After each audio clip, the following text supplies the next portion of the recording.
서양 문학의 뿌리가 된 그리스 신화.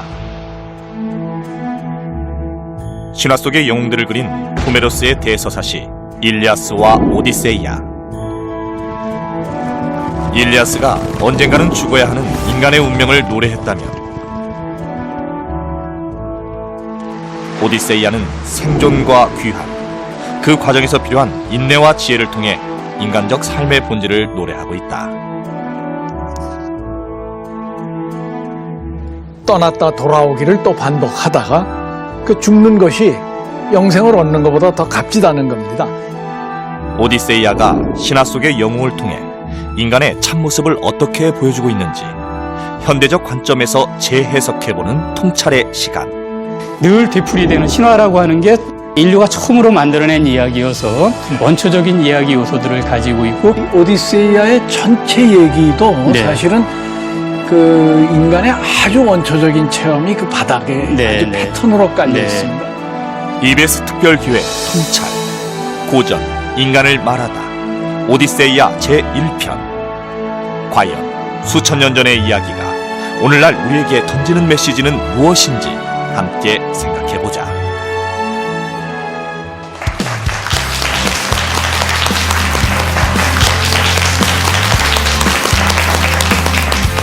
네.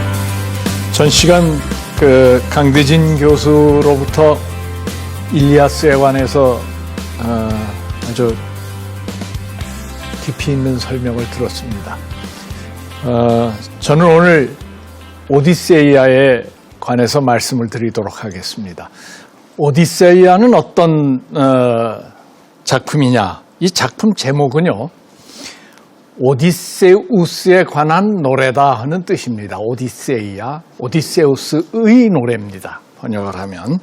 그런데 재밌는 거는 이 작품의 한 중요한 부분에서 오디세우스 자신이 스스로에 대한 노래를 부릅니다.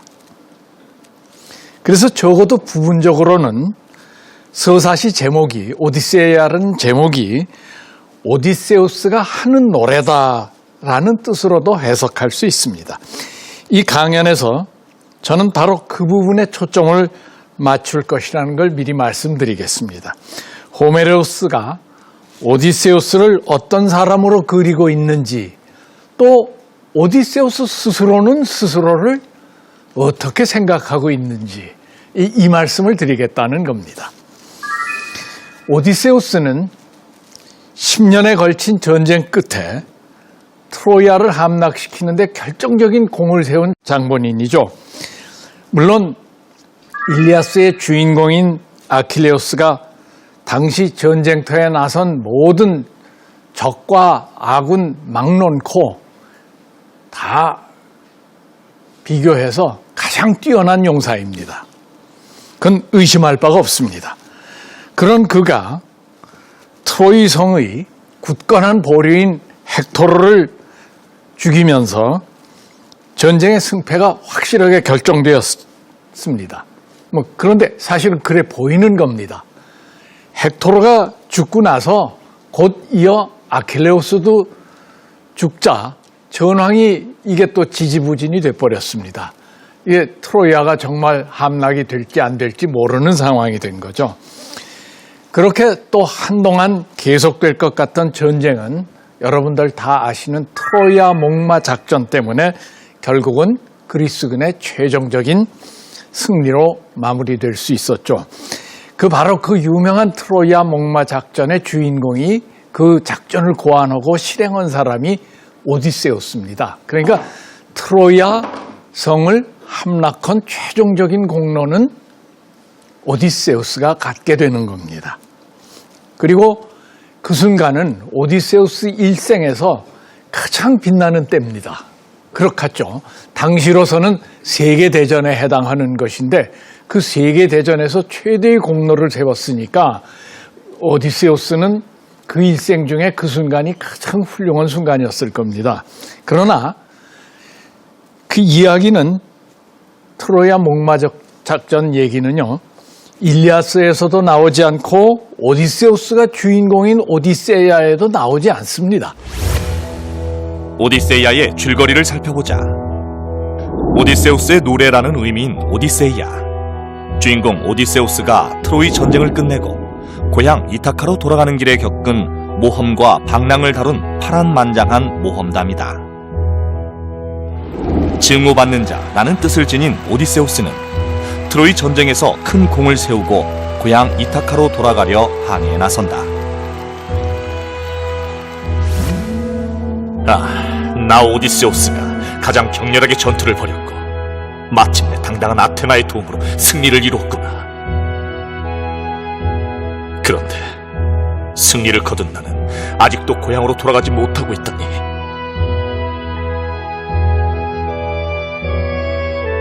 하지만 올림포스의 신들이 결정한 그의 운명은 이름처럼 고난과 역경으로 가득 차 있었는데,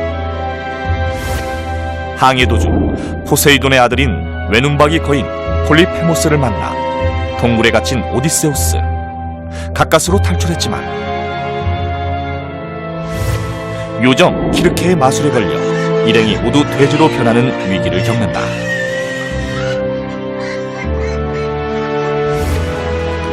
노래로 유혹해 배를 난파시키는 세이렌 자매가 사는 바위 옆도 지나게 되고, 포세이돈이 일으킨 풍랑으로 칼립소의 섬에서 7년간 머물기도 한다.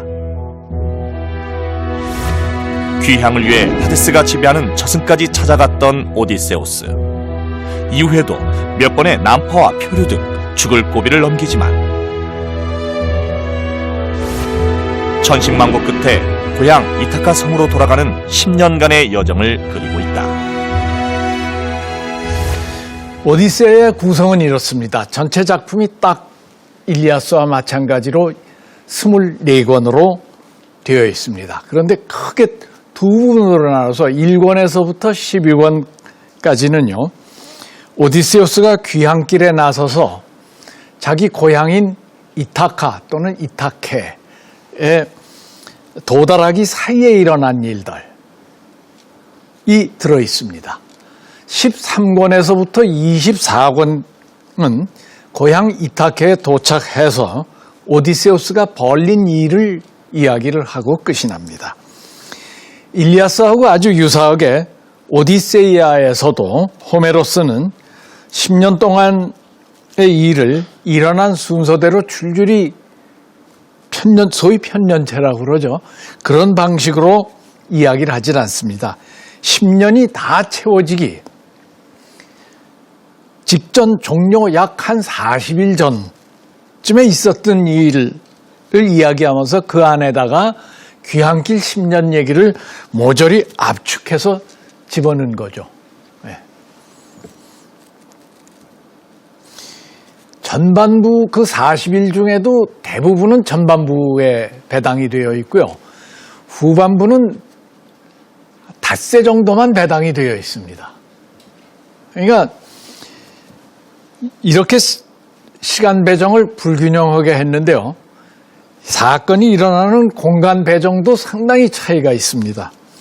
전체적으로 오디세이아의 사건 무대는 일리아스의 사건 무대에 비해서 아주 넓고 다채롭습니다.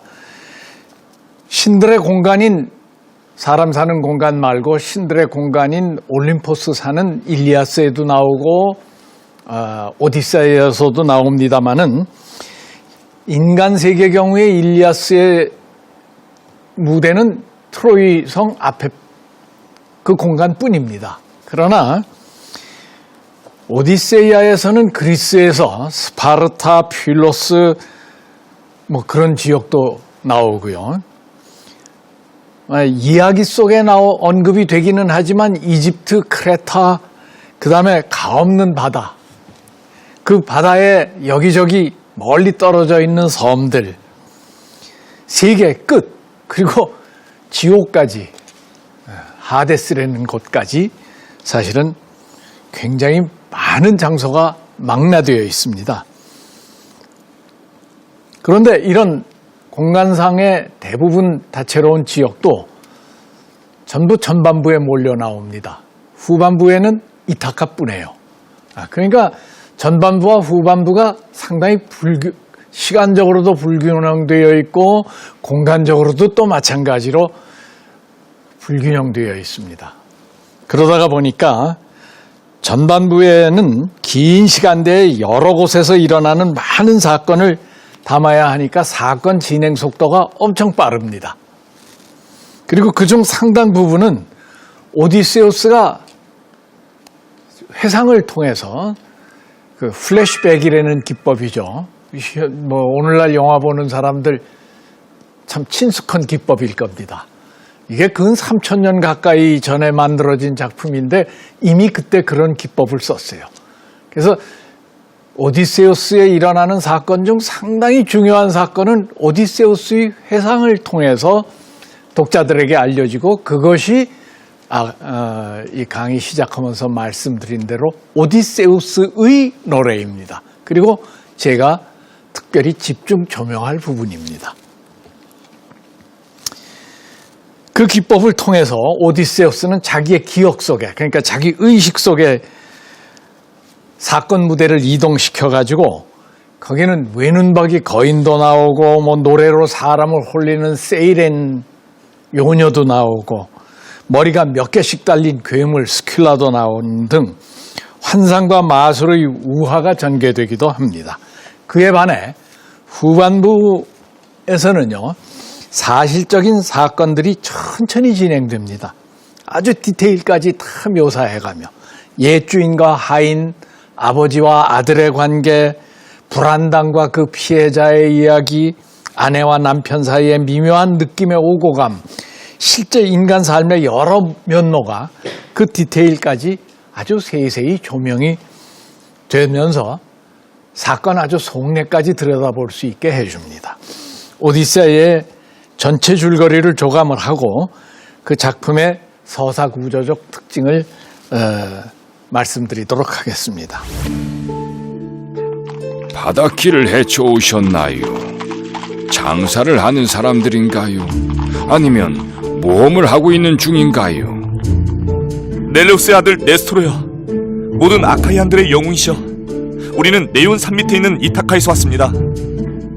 내 아버지이자 인내와 고귀한 성품을 지니신 오디세우스의 소식을 조금이라도 들을 수 있을까 해서 이곳으로 왔죠.